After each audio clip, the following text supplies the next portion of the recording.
Ladies and gentlemen, good day and welcome to Larsen Toubro Limited Q1 FY24 earnings conference call.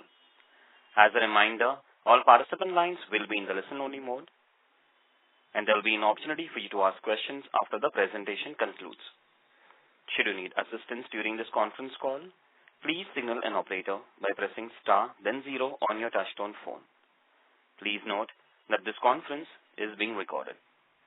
I now hand the conference over to Mr. P. Ramakrishnan, Head Investor Relations from Larsen Toubro Limited. Thank you, and over to you, sir. Thank you, Nirav. Good evening, ladies and gentlemen. A very warm welcome to all of you into the Q1 FY24 earnings call of Larsen Toubro. The presentation summarizing the performance of Q1 FY24 was uploaded on the stock exchange and in our website at around 6 p.m. today evening. As usual, instead of going through the entire presentation, I will take you through the key highlights for the quarter in the next 30 minutes or so, and post that we will take Q&A. Before I start, the usual disclaimer: the presentation that we have uploaded on the stock exchange and our website today, including the discussions that we will have in this call, contains or may contain certain forward-looking statements concerning L&T Group's business prospects and profitability, which are subject to several risks and uncertainties, and the actual results could materially differ from those in such forward-looking statements.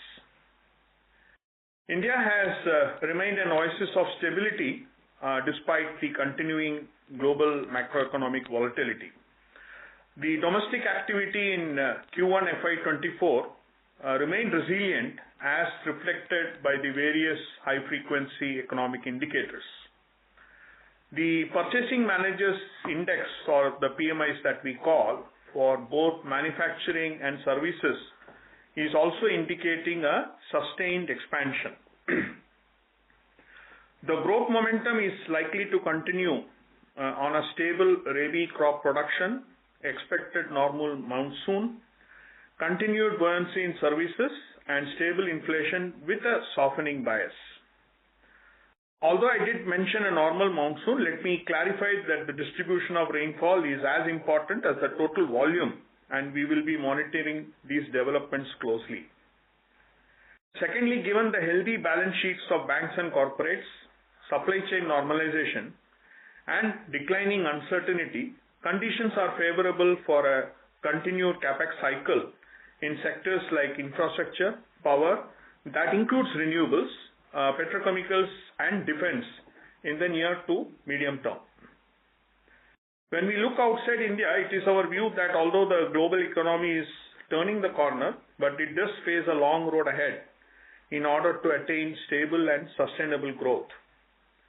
It is positive to see China come back, energy prices being stable, headline inflation on the reverse in many developed economies, and supply chain normalization.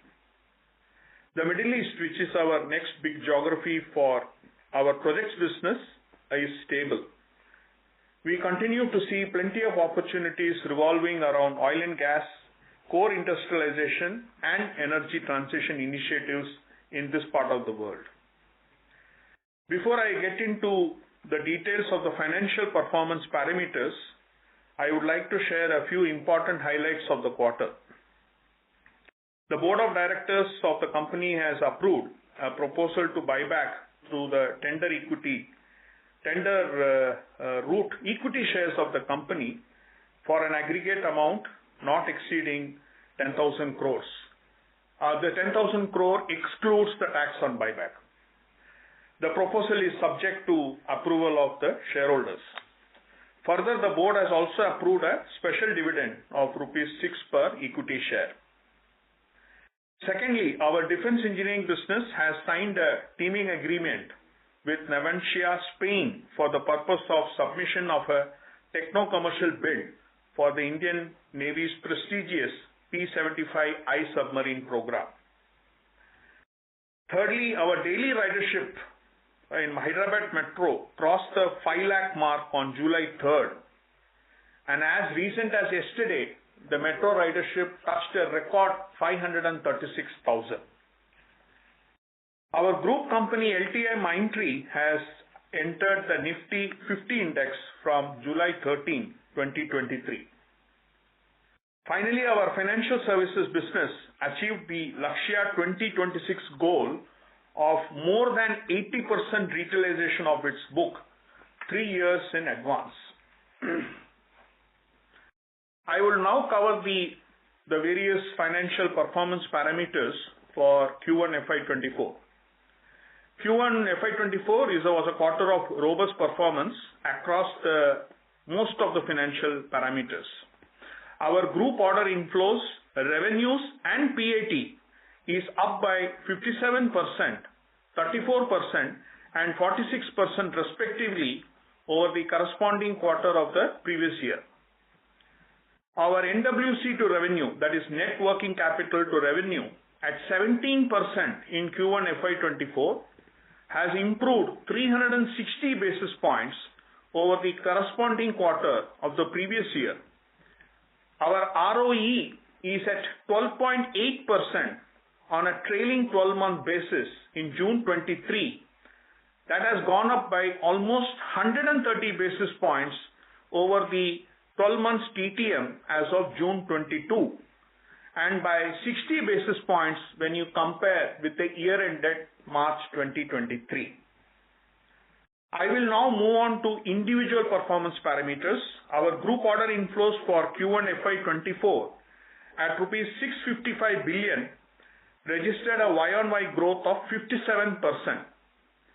Within that, our projects and manufacturing businesses secured order inflows of rupees 504 billion for this quarter, which is a growth of almost 79% over Q1 FY23. Our Q1 FY24 order inflows in the projects and manufacturing portfolio are mainly from infrastructure and hydrocarbon segments. During the current quarter, our share of international orders in the projects and manufacturing portfolio is at 35% as compared to 33% in Q1 of last year. Our share of private orders within the domestic projects and manufacturing orders is at 24% for Q1 FY24 as compared to 32% for Q1 FY23. During the quarter, orders were received across segments like rail, renewables, rural water supply, transmission and distribution, commercial and residential buildings, and both onshore and offshore verticals of the hydrocarbon segment. Now moving on to prospects pipeline, we have a total prospect pipeline of rupees 10.07 trillion for the remaining 9 months of FY24 vis-a-vis rupees 7.52 trillion at the end of Q1 last year. This itself represents an increase of 34% on Y-on-Y basis. The increase is largely due to the sharp improvement in hydrocarbon prospects pipeline. If you recall, we had started or commenced this year FY24 with a prospect pipeline of 9.73 trillion.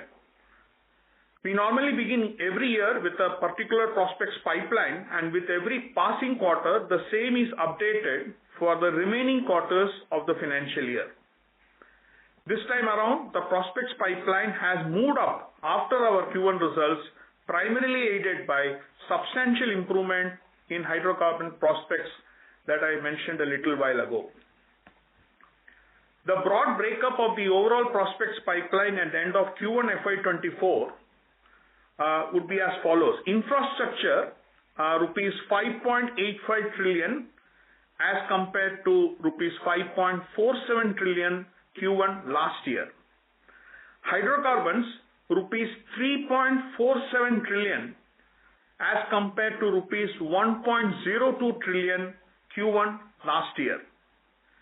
Power is at rupees 0.45 trillion vis-a-vis rupees 0.6 trillion Q1 last year.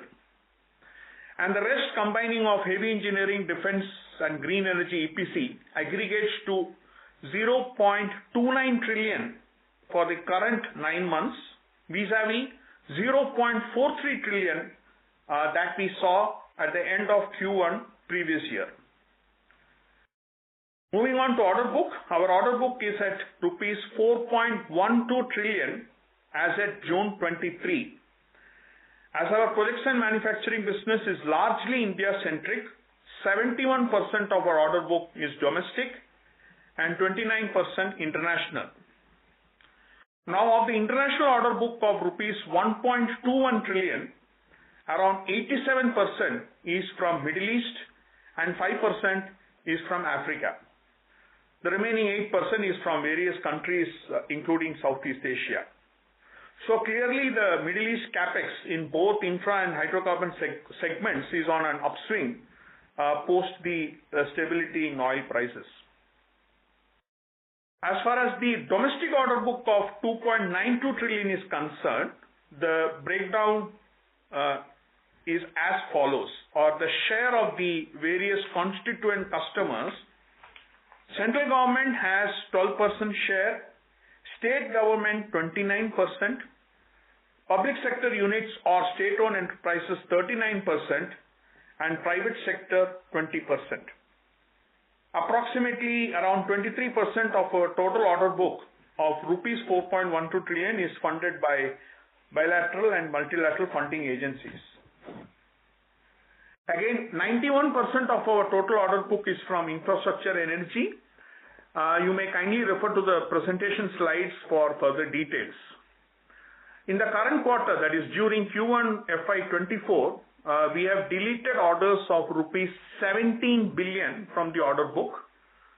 And as of June 23, the share of slow-moving orders is less than 1% of the order book. Coming to revenues, our group revenues for Q1 FY24 at rupees 479 billion registered a Y-on-Y growth of 34%. International revenues constituted 40% of the revenues during the quarter. In the projects and manufacturing business, our revenues for Q1 FY24 at rupees 327 billion registered a Y-on-Y growth of 49%. Moving on to EBITDA margin, our group level EBITDA margin without other income for Q1 FY24 is 10.2%, a drop of 80 basis points over the Q1 of previous year. This drop of 80 basis points is mainly due to cost pressures in the legacy EPC projects. The detailed breakup of the EBITDA business-wise is also given in the annexures to the earnings presentation. You would have noticed that the EBITDA margin in the projects and manufacturing business for Q1 FY24 is at 7.4%, vis-a-vis 8.3% in Q1 FY23. I will cover the details when I talk about the performance of the segments. Our recurring and reported PAT for Q1 FY24 at rupees 24.9 billion is up by 46% over Q1 of last year. The robust PAT growth is delivered on the back of substantially improved activity levels and further aided by improved treasury operations. The group performance P&L construct along with the reasons for major variances under the respective function heads is provided in the presentation. You may kindly go through the same for further details. Coming to working capital, our net working capital to sales ratio has improved from 20.6% in June 22 to 17% in June 23, an improvement of 360 basis points. Our group level collections, excluding the financial services segment for Q1 FY24, is at rupees 439 billion vis-a-vis rupees 344 billion in Q1 FY23, that representing an increase of 28%. The improvement in gross working capital ratio on the back of improved customer collections is also flowing into the overall improvement in the net working capital to sales ratio. At this juncture, I would also like to mention that on a sequential basis, our NWC to revenue has come down by 90 basis points, that is from 16.1% in March 23 to 17% in June 23. As you may be aware, quarter one of every financial year is generally a seasonally weak quarter for customer collections, and therefore the 90 basis points of reduction is well within the guided or the desired range. Finally, the trailing 12-month ROE for Q1 FY24 is at 12.8 vis-a-vis 11.5% in Q1 FY23, an improvement of 130 basis points. And improved profitability with every passing quarter is contributing to this improvement in ROE.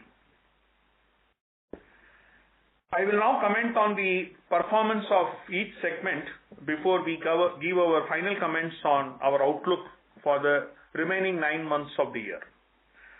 First, infrastructure. Coming to order inflows, this segment secured orders of rupees 401 billion for Q1 FY24 vis-a-vis rupees 183 billion in Q1 FY23, registering a growth of more than 100%. During the current quarter, the orders were secured in rail, renewables, rural water supply, transmission distribution, minerals and metals, as well as commercial and residential real estate. Our order prospects pipeline in infra for the 9 months for FY24 is at rupees 5.85 trillion vis-a-vis rupees 5.47 trillion during the comparable period of last year. This infra prospect pipeline of rupees 5.85 trillion comprises of domestic prospects of rupees 4.61 and international prospects of rupees 1.24 trillion. The subsegment breakup of the total order prospects in infra is as follows. Transportation infra, the share is 23%, buildings and factories 21%, water and effluent treatment 18%, heavy civil infrastructure 17%, power transmission distribution including renewables 15%, and minerals and metals at 6%. The order book of this segment has crossed rupees 3 trillion mark for the first time and is at rupees 3.01 trillion as at June 23. The book build for this segment is around 3 years.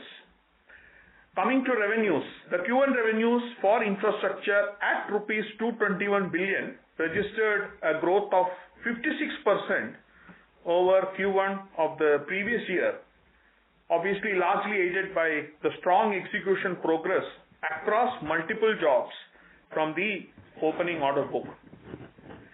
Our EBITDA margin in this segment for Q1 FY24 is at 5.1% as compared to 6.5% in the corresponding quarter of the previous year. The margin for the quarter is a function of the job mix that we have and legacy COVID jobs nearing completion in the current year.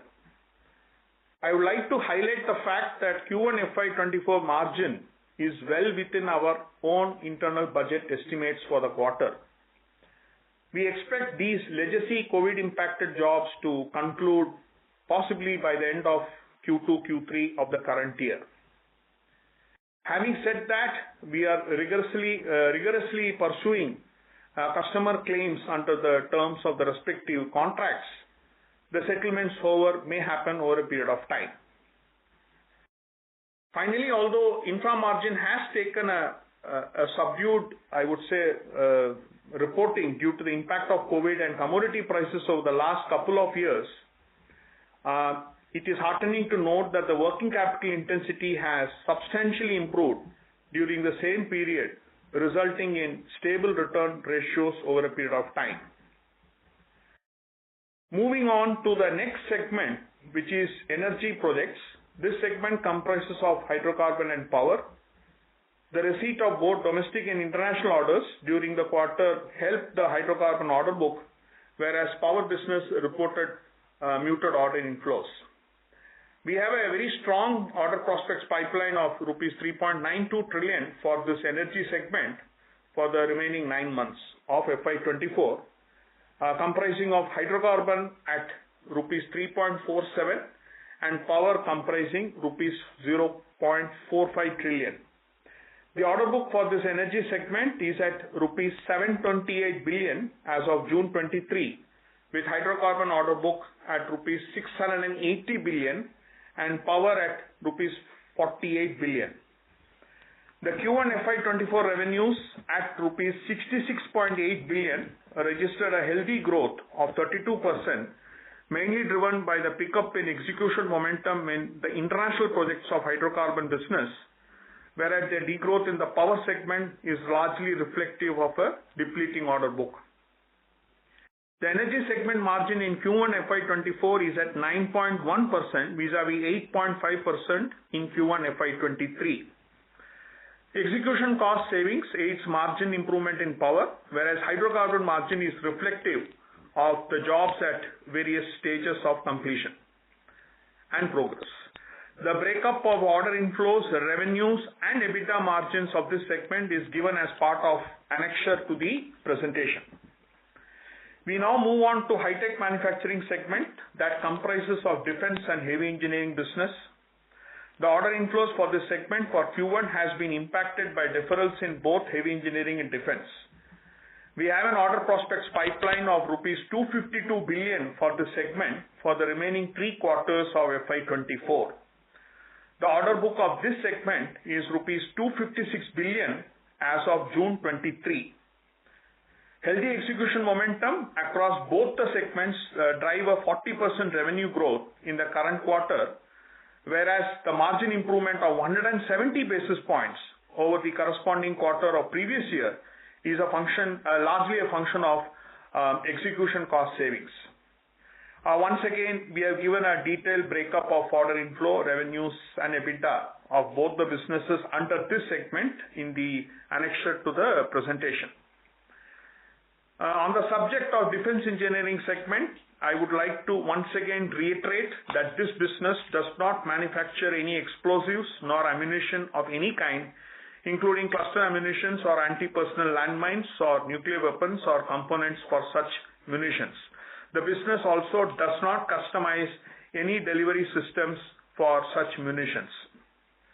Moving on to the next segment, which is information technology and L&T technology services, which comprises of 2 listed subsidiaries, LTIMindtree and LTTS.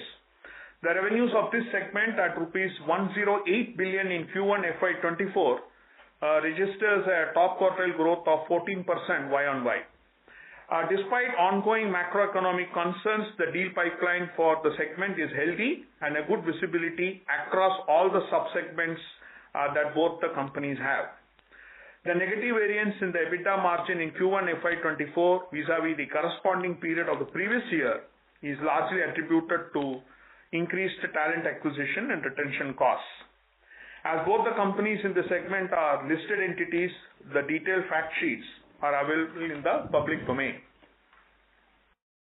Now we move on to financial services segment. Here again, L&T Finance Holdings is a listed subsidiary and the detailed results are available in the public domain. Q1 revolved around strong retail disbursements, a lower credit cost, improved asset quality, and a rundown on the wholesale book. The balance sheet is strong on the back of adequate provision coverage ratios and inbuilt macro-prudential buffers. Financial services segment achieved 82% retailization of its loan book in June 23, well ahead of the Lakshya 26 targets. The retail book growth, asset quality, and the return on assets are highly satisfactory. And finally, sufficient capital in the balance sheet is available to pursue growth in the medium term. The stage is set for this business to truly achieve fintech at scale. Moving to the development project segment, this segment includes the power development business that comprises of Nabha Power, a 1400 megawatt coal-based plant in Punjab, and Hyderabad Metro.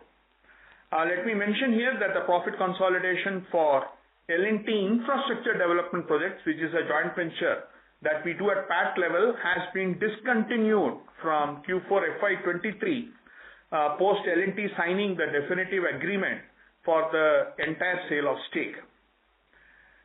The investment in the L&T IDPL joint venture is classified as held for sale. Coming back to the remaining two assets in the segment, which is Nabha Power and Hyderabad Metro, the majority of revenues in this segment is contributed by Nabha Power. Improved ridership aids the revenue growth in Metro. Nabha Power, there was some impact of a lower power demand in the Q1 of current year due to a moderate summer. But having said this, the company is doing quite well on the back of a record plant availability factor and plant load factors. Coming to Hyderabad Metro, some statistics, the average metro ridership has improved from 285,000 passengers a day in Q1 FY23 to 422,000 passengers per day in Q1 FY24. Our average ridership in Q4 FY23, that is Jan to March 23, was 408,000 passengers a day. The ridership in the month of June 23 at 445,000 passengers per day was higher than the Q1 FY24 average. As I mentioned earlier, the ridership per day crossed the 500,000 mark on July 3rd and touched a record high of 536,000 yesterday.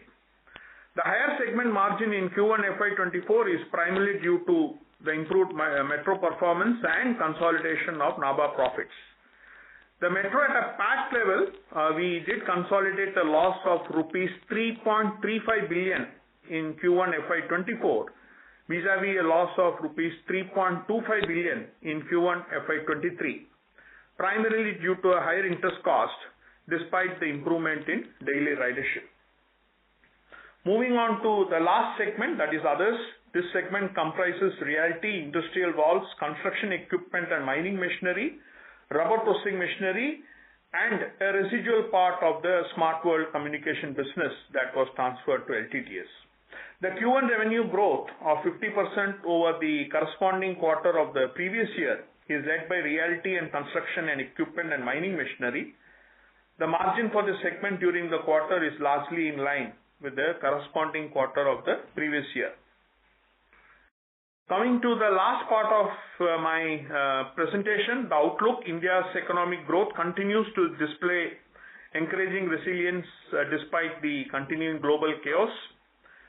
Prudent fiscal and monetary policy management from the government and RBI respectively has resulted in the partial decoupling of India's growth story with the rest of the world. Encouraging real GDP growth with stable inflation as well as manageable internal and external balances can be expected in the near to medium term. Besides the spends in basic infrastructure, a higher government capex allocation in the green economy, including clean and renewable energy, will provide the necessary impetus to investments in energy transition and larger infrastructure projects. Outside India, as I mentioned earlier, prospects in GCC countries appear healthy. Major oil producing nations in the GCC are continuing to invest in oil and gas, industrialization, and energy transition initiatives that augur well for the company's projects business. In the backdrop of this mixed sentiment, the company will continue to pursue its planned trajectory of profitable and return accretive growth. I would like to emphasize that the focus will remain on cash generation, judicious capital allocation, and distribution of cash to shareholders on a regular basis. The company has a robust order prospects pipeline in the medium term and is confident of sustaining its growth momentum by utilizing the emerging opportunities with the overarching aim of improving shareholder value on a sustainable basis. Finally, I would like to comment on our guidances for FY24 before we jump into Q&A. On order inflows and revenue, we are indeed off to a good start in Q1, both in terms of orders secured and the revenue that we have printed. We remain confident of achieving the order inflow growth of 10 to 12% and the revenue growth of 12 to 15% for the year FY24. So our guidance on both these parameters remain unchanged. And in fact, as we enter into Q2 FY24, we are also reasonably well placed in some large orders across infra, energy, and the defense sectors. On margins, that is EBITDA margins, since our progress on margins in the projects and manufacturing portfolio in Q1 FY24 is along the expected path, our guidance for 9% in this segment for the full year FY24 remains unchanged.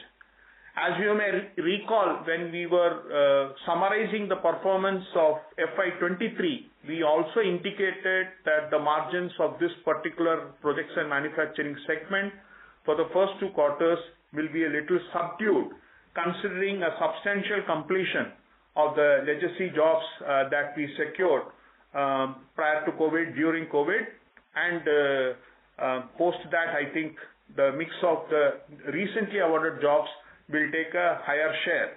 So the subdued margins is along with the expected estimates that we had already given. On working capital, we would maintain the NWC to revenue guidance of 16 to 18% band for the current year. Our integrated annual report for FY23 is published, and we have also captured the key ESG parameters as part of the annexures to this presentation. Kindly have a look at the progress that we have done in FY23. We intend scheduling a separate ESG call for our stakeholders sometime soon, where we will explain in detail our ESG plans and the progress on various parameters. Thank you, ladies and gentlemen, for this patient hearing. We can now get into Q&A. Thank you very much. We will now begin the question and answer session. Anyone who wishes to ask a question may press star and 1 on their touchtone telephone. If you wish to remove yourself from the question queue, you may press star and 2. Participants are requested to use handsets while asking a question. Ladies and gentlemen, we will wait for a moment while the question queue assembles. Participants, you may press star and 1 to ask a question.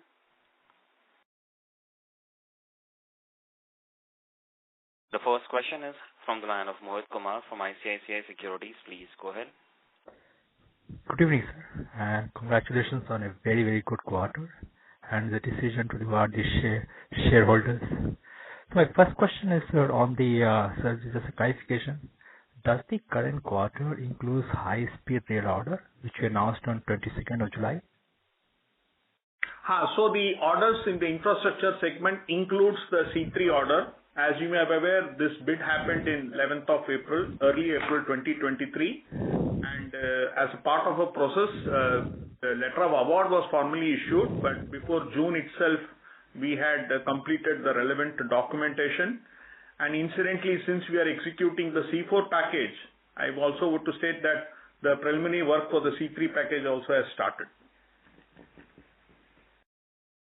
The guidance, despite having a very good quarter, our revenue growth and order inflow growth for the balance of the year looks like they are in the single digit below 10%. Is there any reason to not revise the guidance given that the prospect tables are good, order book is at a high? So Mohit, I think if you recall, when we did our earnings call for Q3 FY23 in January, we still had a similar question. And as you know that this year, we all are aware that the first 3 quarters for India could be really busy. And there is always a chance because of the impending general elections, although the dates have not been announced. So we have to be mindful of that. So we are taking into account this aspect. Although Q1 order inflow has been reasonably robust, but as you know, the ordering momentum can be a little lumpy and patchy sometimes. So let's see, as we get into Q2, Q3, I think we'll have a better visibility to talk about revising the guidance. So as far as order inflows are concerned, we will still maintain that 10 to 12% trajectory. On the revenue execution part, we had given a guidance of 12 to 15%, and I'm happy to say that the Q1 revenue growth has been quite, I would say, reasonably good. But Q2, as far as the projects is concerned, can have some impact because of the seasonal monsoon and all. So I think in terms of, but definitely Q2 will definitely at least give us a clear visibility in terms of the execution momentum that will flow into Q3, Q4. Maybe at that point of time, we can be a little more, I would say, we can have a better comfort on seeing whether we possibly can touch on the higher side of the revenue guidance. But at this stage, it is premature to conclude, so we still maintain the band of 12 to 15. Understood. So my second question is on the margins. The core margin were heavy, YOI were weak. So does this legacy EPC projects, when do you think the impact of the legacy projects will wear off? And are these orders before FY21? So I think that once again, this is we had articulated quite in detail when we closed FY23 in the month of May, when we gave the guidance of 9% for projects and manufacturing with a clear qualifier that the first 6 months could be a little subdued on the back of a major part of the jobs that we had secured until 2021, which is COVID year. And thereafter, these jobs, when they went into execution, they bore the additional brunt of higher commodity prices. So a major part of these jobs should get completed in the first half or possibly, definitely by Q3 of the current year. And it is basis this construct that we have given a guidance of 9% for the full year with a clear view that the first 6 months for infra could be a little subdued. Understood. Thank you. Best of luck. Thank you. Thank you. Thank you. Next question is from the line of Ashish Shah from JM Financial Limited. Please go ahead. Yeah. Hi. Good evening, dear. My first question is on the mention of the commercial property sale during the quarter, which you mentioned in the press release. Could you just elaborate a bit on that, sir? This is, as part of the real estate, as you are aware, our realty business comprises of both commercial and residential real estate. So in Q1, we completed the sale of a commercial real estate in Bombay that gave us almost around 80 crores of profits, I would say PBIT. That is included in the segment result of the others segment. Sure. And what could be the revenue corresponding to this, if you can help? Around 120 crore. Okay. Sure. Right. The second question is on the Hyderabad Metro. So we have. Sorry, once again, that is 200 crores, please. 200 crores is the revenue and 80 crores is the segment result. Sure. Okay.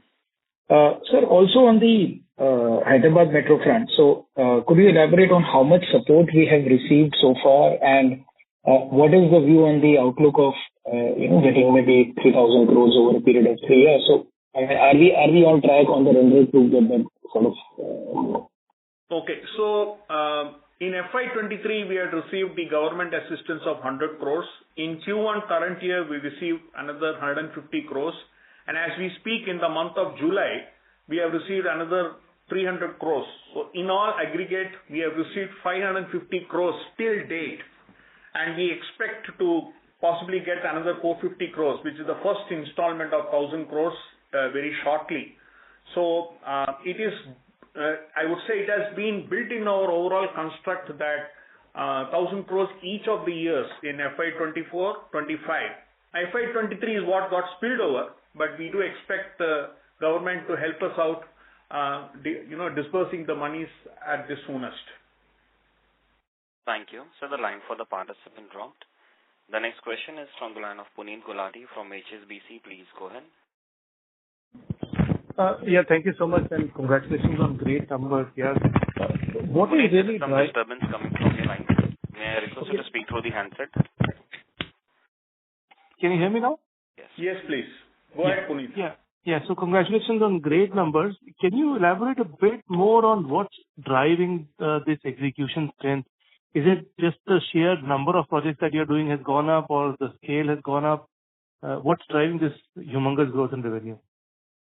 So, Puneet, it's a combination of all the statements that you made. I think the size of the order book and the scale of the projects that we have secured over the last 2 years in terms of larger project outlays, larger project bids.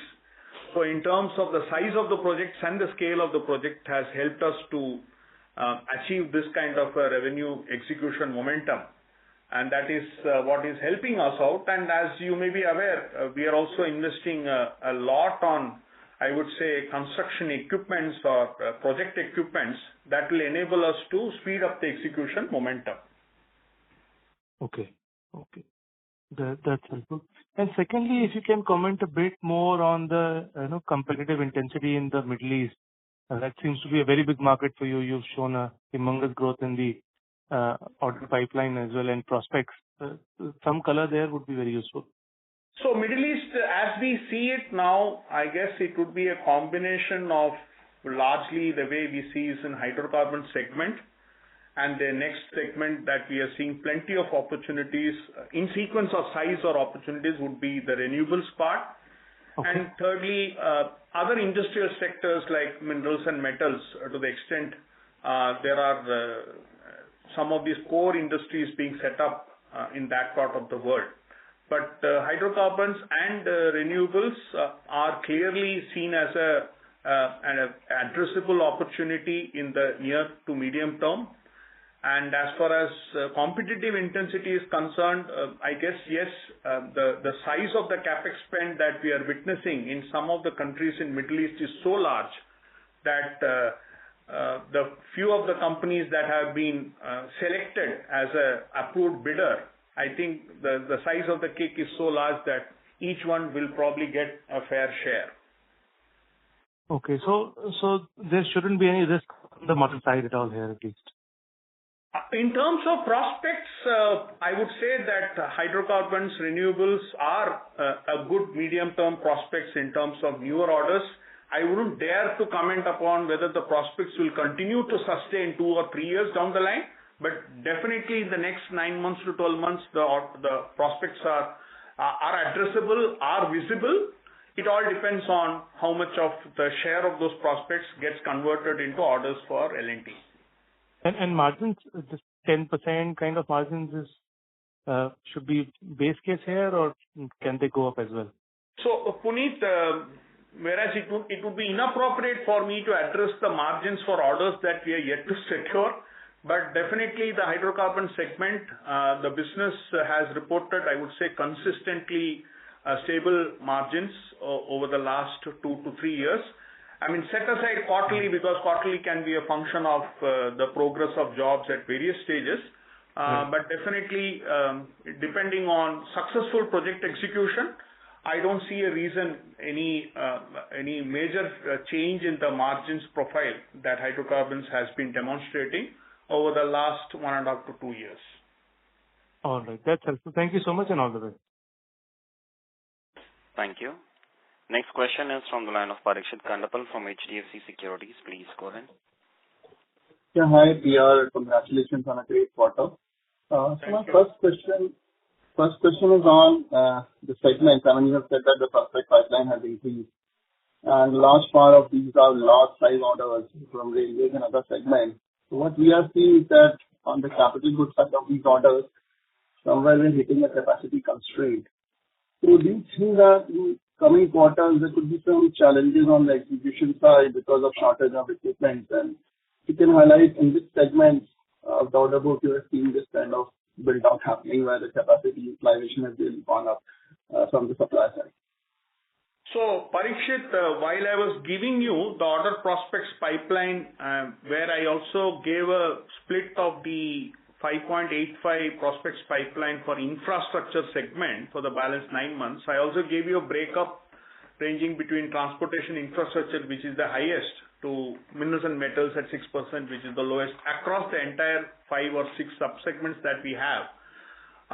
Once again, I wish to reiterate here that the actual set of opportunities that could come in these segments could be possibly even more higher, but we are mindful of the fact that today the infrastructure segment itself is having almost a 3 trillion order book for execution.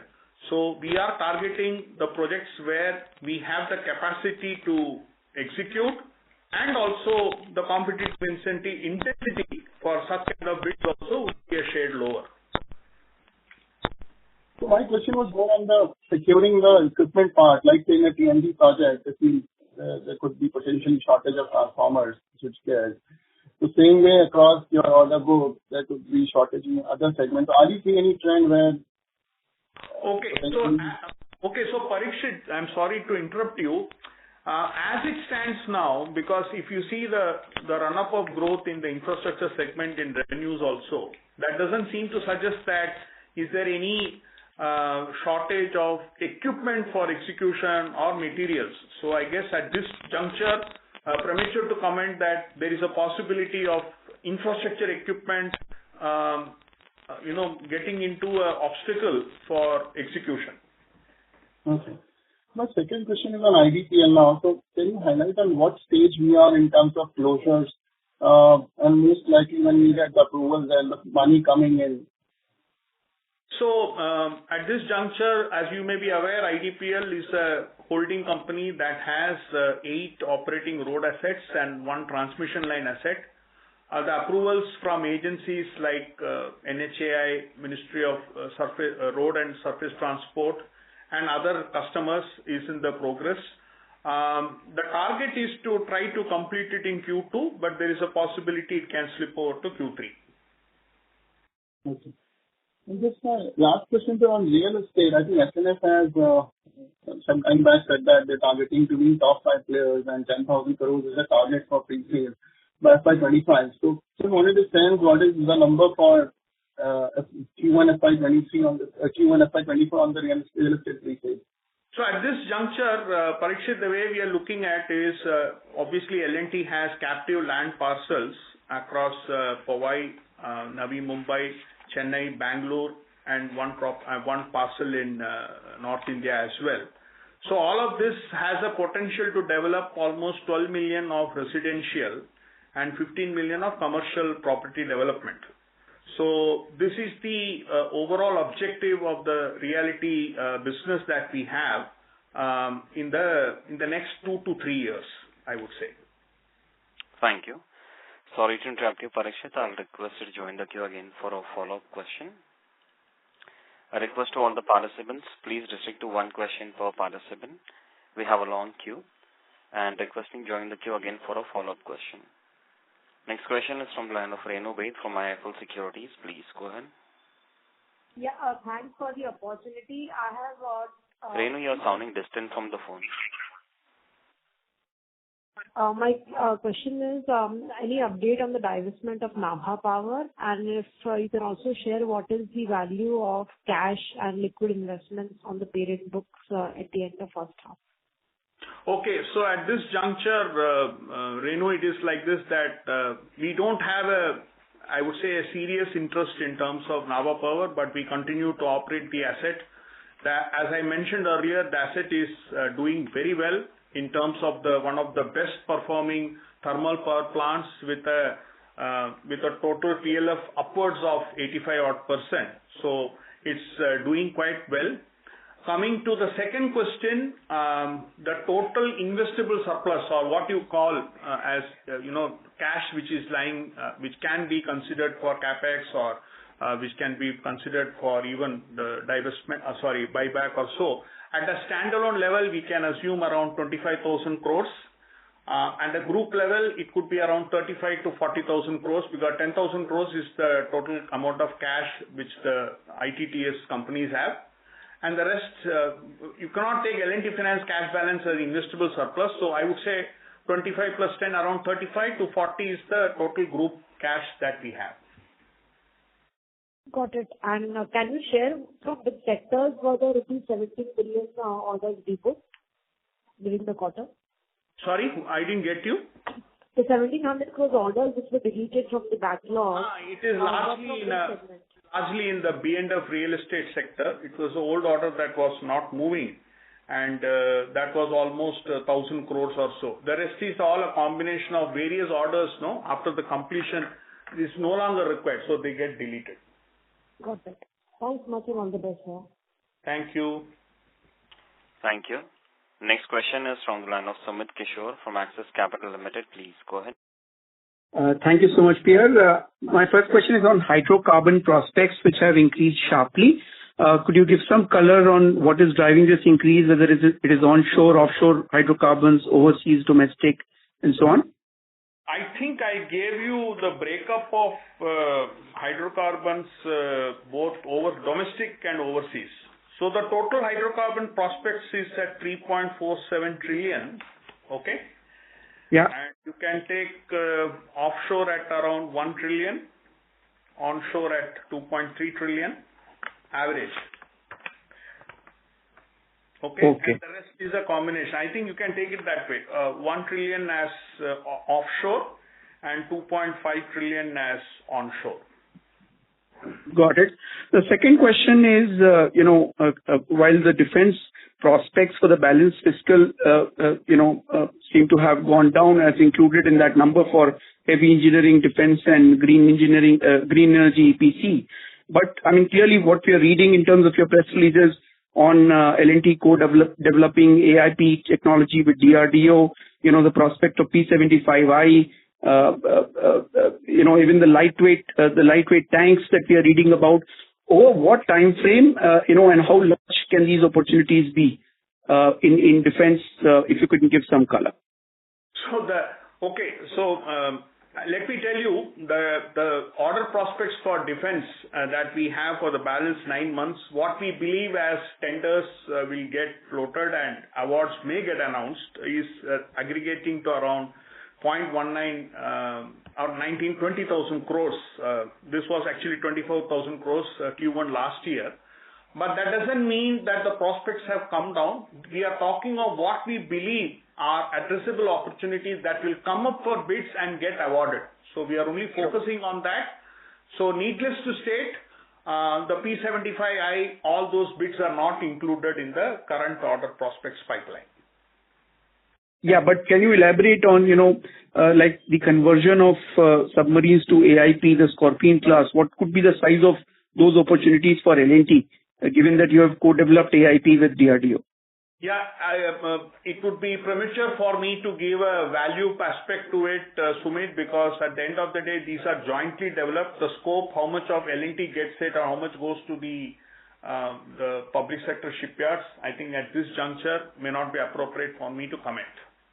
Sure. And finally, on electrolyzers, would you be able to roll out your utility scale electrolyzer this year from Hazira, or is it going to spill over into next financial year? What is the scale of setup that you're doing for electrolyzers? So, this has been filed in the stock exchange today for the benefit of all. So, L&T Electrolyzers Limited as a subsidiary has been incorporated, and the board has approved an overall investment of around 500 odd crores to set up this electrolyzer factory. And this is going to happen in Hazira, in our AMN Heavy Engineering campus. And we expect the factory to get commissioned possibly in the next 9 months or so.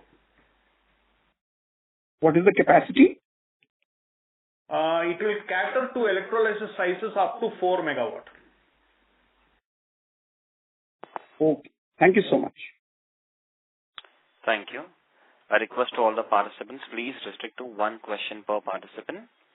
The next question is from the line of Amit Mahawar from UBS Group. Please go ahead. Yeah, hi. Thanks for the opportunity. Yeah, I just have a quick question on the ROE trajectory.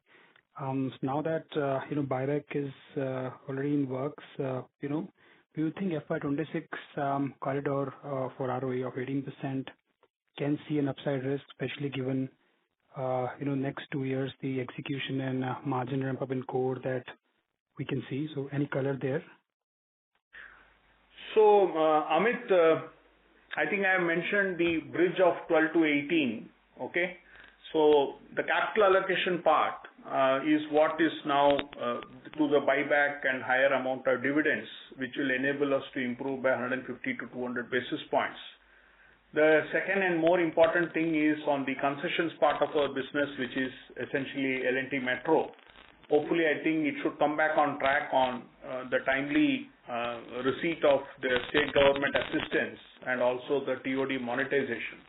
So that definitely the next 2 to 2.5 years, I think, we will be seeing a good amount of progress. We expect a good amount of progress in terms of metro operations turning around the corner, at least in the next 2 to 3 years. And as far as the projects and manufacturing business is concerned, I guess with the kind of order book we have and the opportunities that we are looking at both India and Middle East, will sustain itself into improved margins from at least 24-25 onwards. But the more important part in terms of the value capture in the projects and manufacturing portfolio, Sumit, would be the working capital intensity that we are bringing it down from almost 23% in that segment to almost 18% now. Amit, sorry. Okay, got it. And sir, second and quick question on, Middle East, particularly Saudi. We seem to be getting a lot of, business attention there. Will that entail significant investments in that region for us? And how do you see, the scenario vis-a-vis what, we saw, say, 10 years ago when there were a lot of competitive scenarios impacting profitability. So how do you, impart more comfort on that region as far as our strategy is concerned? Thank you. So as far as Saudi is concerned, the two opportunities that we are targeting, I would say in terms of priority or aggregate size, obviously is hydrocarbons, and secondly is the renewables part as part of the new city development.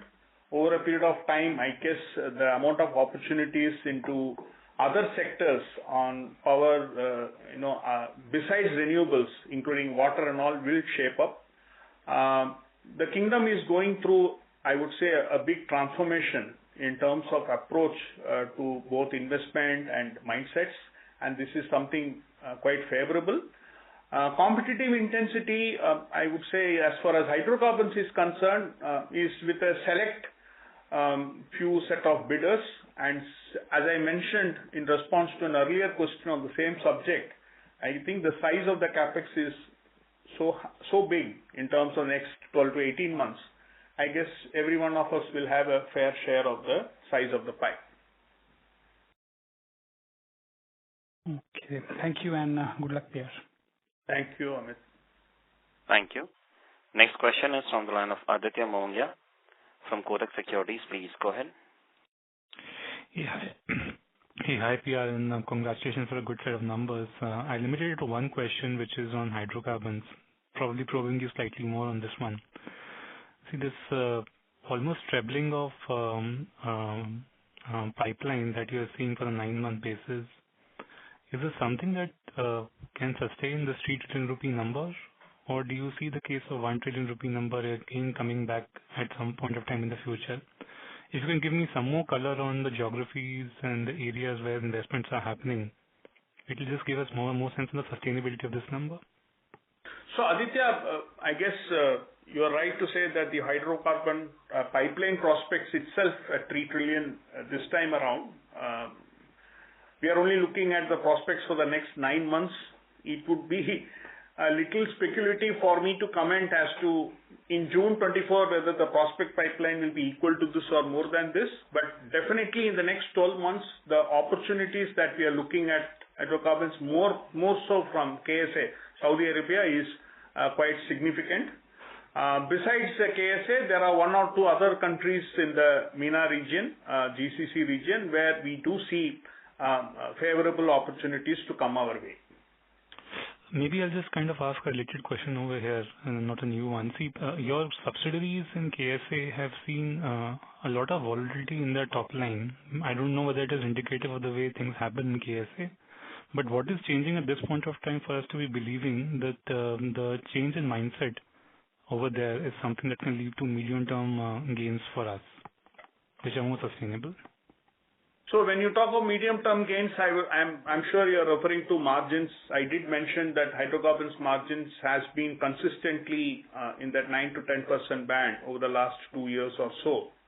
And with the kind of order book that we have across both India and outside India, I don't see any reason for us to comment upon whether there would be a significant upturn in margins or a downturn. The only fact I would like to put across here is we have to be mindful that the execution has to be in line with the planned timelines.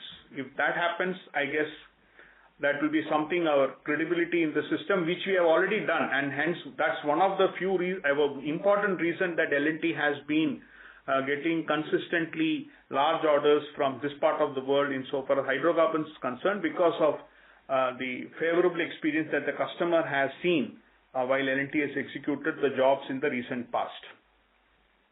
Got that. Thanks a lot for the color. Those are my questions.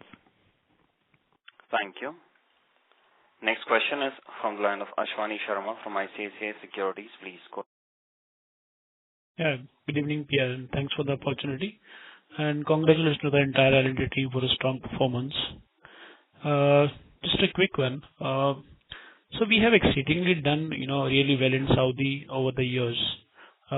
We were number one international contractors in CY22 in Saudi. So do you think that we can replicate this success in other GCC geographies? Is there a strategy, to capture in FY24 or 25? So Ashwini, I guess as a contractor, we are approved we are an approved or I would say a selected bidder or a accredited bidder in most of the major customers across the various countries in the Middle East and the MENA region. So today, as we see it, it is possibly Saudi and one or two opportunities outside of Saudi where we are seeing a sizable amount of business traction that can happen. But we have to also be mindful that you should have each and every country in Middle East talking about projected jobs. Now, only when those jobs are addressed, then we can quote. So today we are seeing is the maximum amount of opportunities coming from KSA. Okay. And the last one and second, the quick one, on the offshore wind business which you have recently formed, I wanted to understand what kind of opportunities over there you see. We are still working on offshore wind. Is obviously for us it is a natural extension of our offshore hydrocarbons competencies that we are going to leverage upon. At this juncture, we are looking at technologies because that also requires some amount of technology inputs for us to position ourselves, like the way we are now putting across to put up this electrolyzer plant for catering to sizes up to 4 megawatt electrolyzers. Similarly, for offshore wind also, we are looking to increase our capabilities out there, leveraging our offshore hydrocarbon competencies that we have. Yeah, thanks. Thank you. Next question is from the line of Deepak Krishnan from Macquarie. Please go ahead. Can I share for the opportunity? Deepak, your voice is breaking.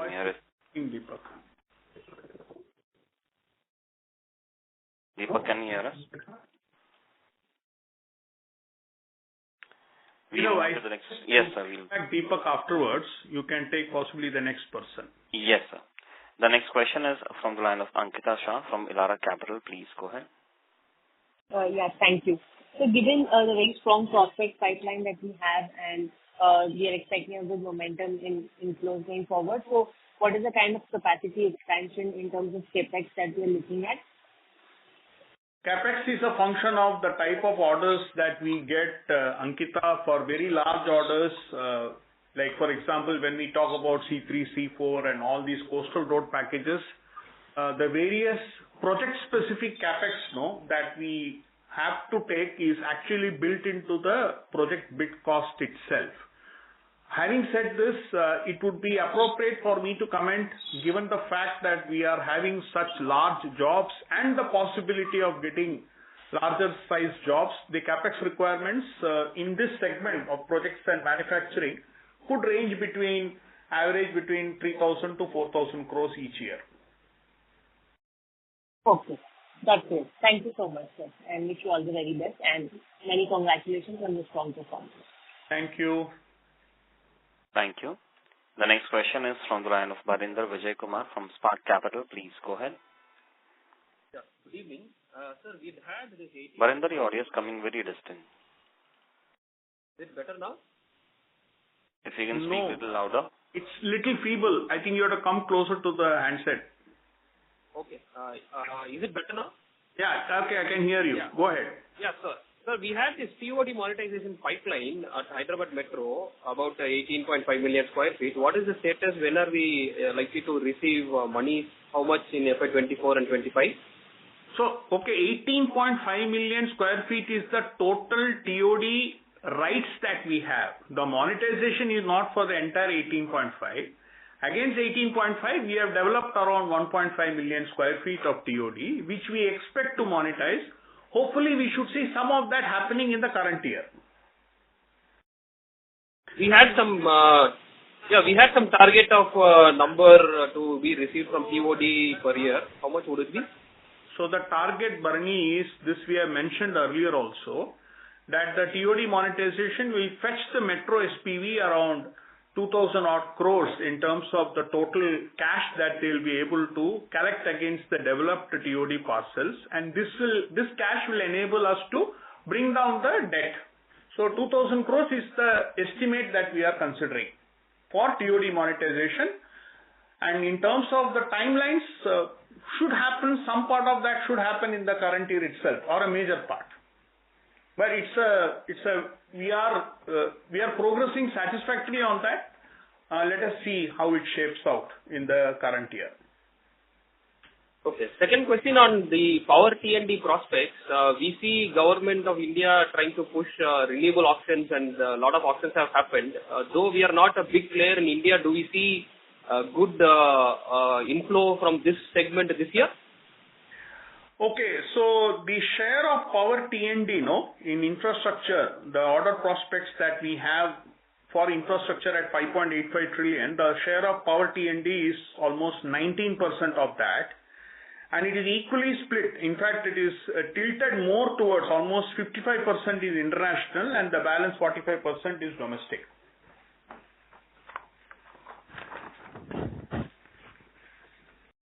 Hello? Yeah, no, I was asking about the renewable portion there. Would we be expecting good inflow there given Indian renewable auctions are increasing? The international portion consists largely of renewable. The domestic is all the classic traditional power transmission distribution projects, including substations and so on. Okay, got the answer, sir. All the best. Thank you. Next question is from the line of Sanjay Kumar from iThought Financial. Please go ahead. Hi, sir. So on solar, I understand we don't want to do solar panel manufacturing because it's commodity and 50 gigawatt capacity coming through PLI. But does that mean we lose out to integrated developers like, say, Tata, Adani? What will be our market share in solar EPC? It looks like we are not focusing on solar in India at all. So we have done a lot of solar renewable projects in the past in India. We are now focusing more of such opportunities outside of India. Doesn't mean that we are not taking those kind of opportunities. In response to the earlier gentleman's question, as I said, there are some solar renewable prospects in India also, but our focus is to take more of such projects outside India.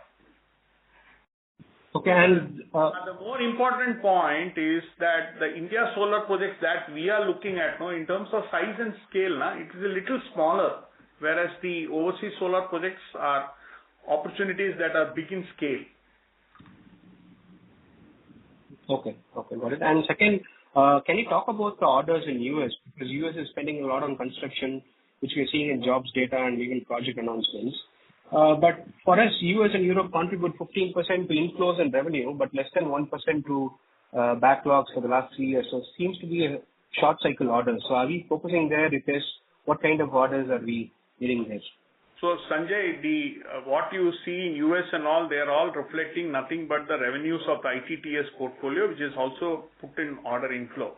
So as a EPC contractor, our order prospects pipeline currently does not address any Western world orders at this juncture. Okay.